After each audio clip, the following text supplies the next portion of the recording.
Hello everyone. Welcome back. Today, we've got some crucial news you don't want to miss. Let's dive right into the top financial headlines and break down what's happening. Today, I came across an interesting article in MarketWatch, which is part of the Wall Street Journal network.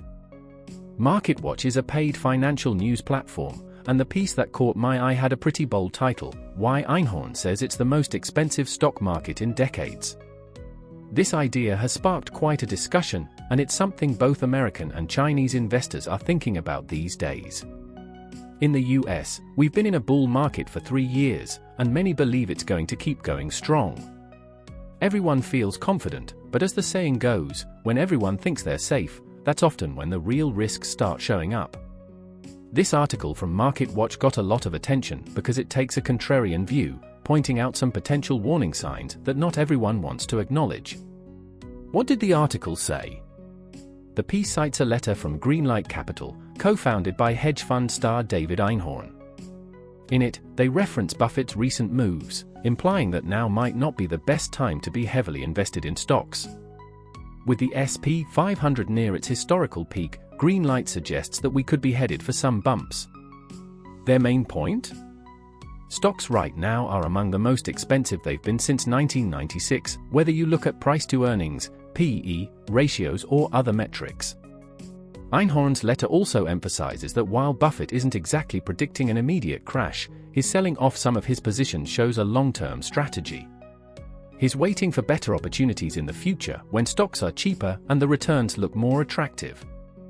The article even touches on the broader stock market, noting that not just tech companies but even old-school industrial firms are showing P/E ratios of 30 to 50 times earnings.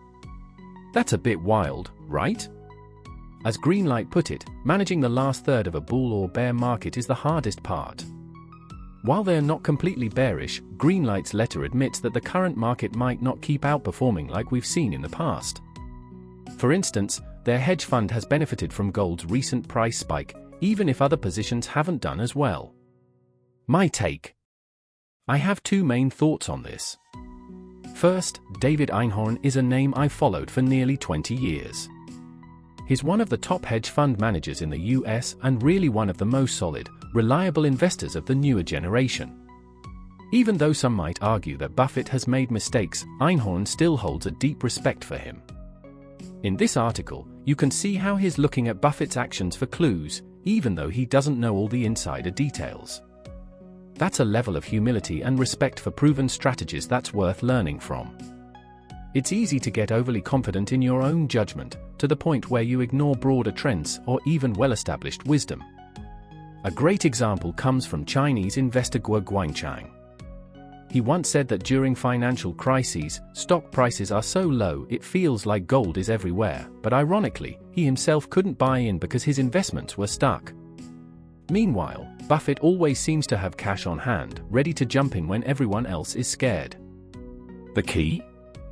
Buffett starts selling at market highs, so when things crash, he's got the cash to take advantage. This is what Einhorn is getting at in the article. You need to think ahead, make moves before the downturn hits, and have the guts to act when everyone else is panicking. It's a lesson in the importance of long-term planning and resisting the urge to follow the crowd. Of course, Einhorn's advice is aimed at professional investors with significant capital to manage. For smaller retail investors, the strategy might not always be the same. The emotional side of investing. The second point I want to share is something I've mentioned before: the stock market isn't always rational.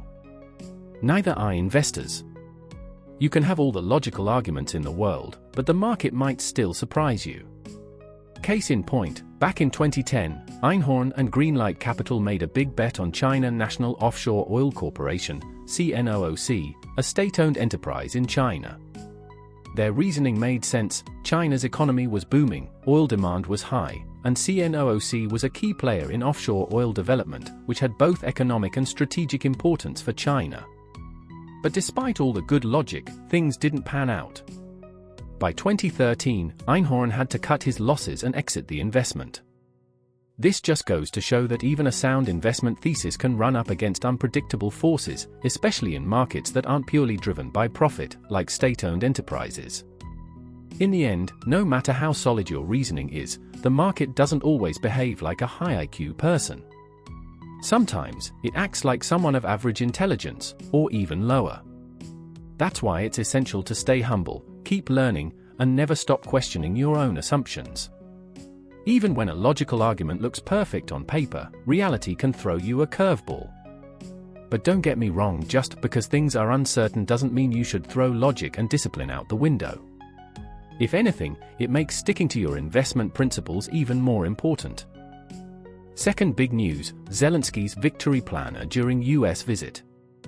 According to a report from the Associated Press, Ukrainian President Volodymyr Zelensky recently shared a victory plan with both the US and the EU. While neither the US nor the EU has revealed much about what's in this plan, Zelensky gave a speech to the Ukrainian parliament outlining its key points. In today's parliamentary statement, Zelensky laid out the full plan, which covers 8 main areas. However, they only made 5 of those public. 3 parts are being kept under wraps for now, possibly because they're highly classified. So, what are the 5 points they did share? 1. NATO invitation.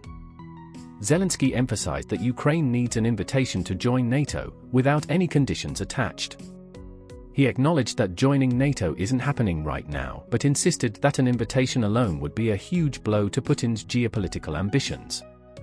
Essentially, Ukraine's message is that even the prospect of joining NATO is a form of deterrence against Russia. 2. Strengthening Ukraine's defense capabilities. Zelensky stated that Ukraine's ability to defend itself must be permanently strengthened. This involves increasing military supplies, boosting Ukraine's defense industry, enhancing air defense, and lifting any restrictions on weapon usage.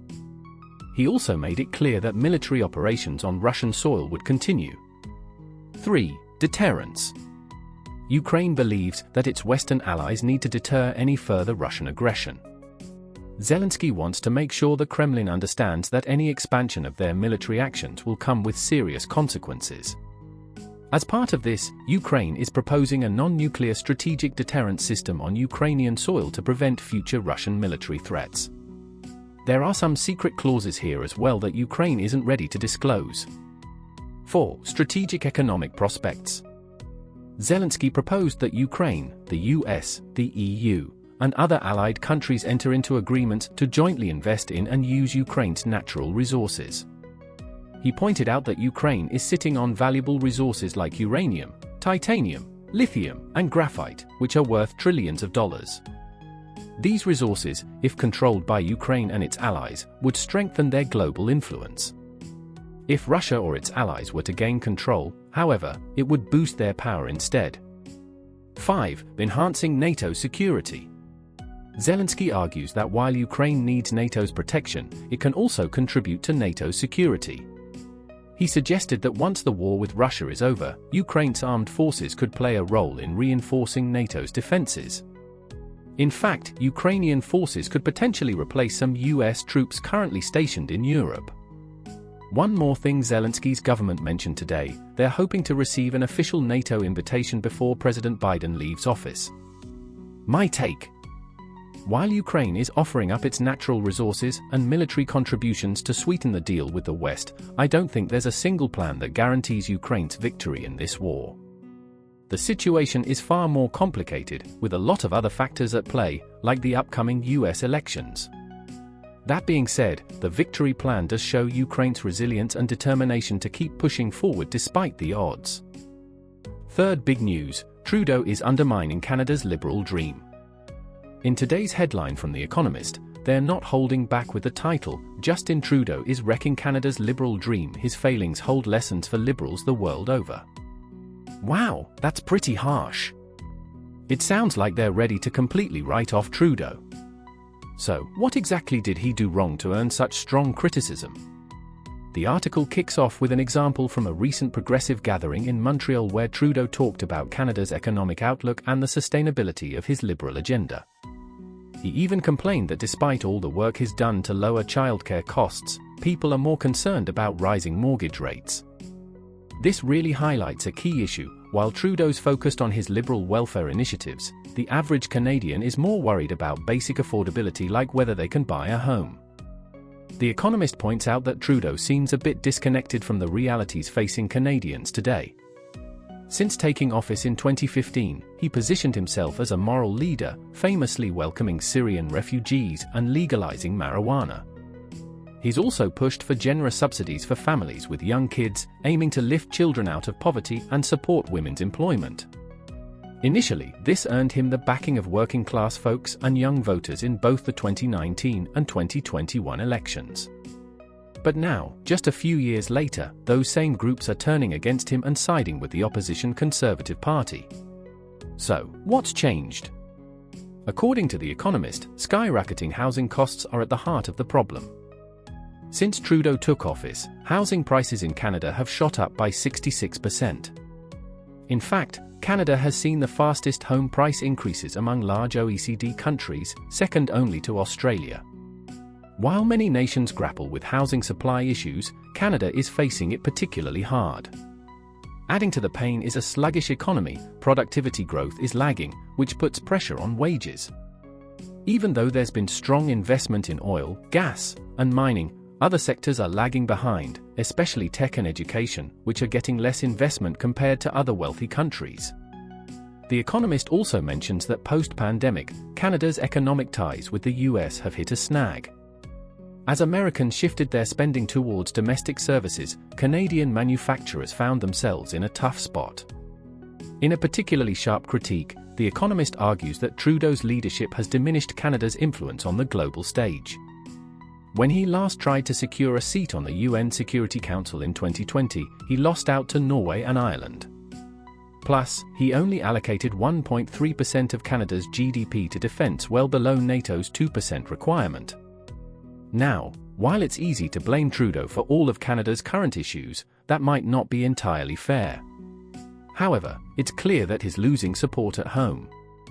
Perhaps this is a wake-up call for Canada, a chance to reassess its direction and priorities.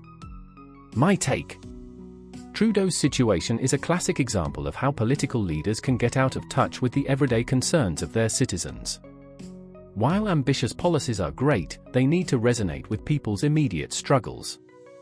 It might be time for a shift in strategy, not just for Trudeau, but for Canada as a whole. That's all for today. Thanks so much for watching. If you found this video helpful, don't forget to hit the like button and subscribe for more updates. I look forward to seeing you in the next one.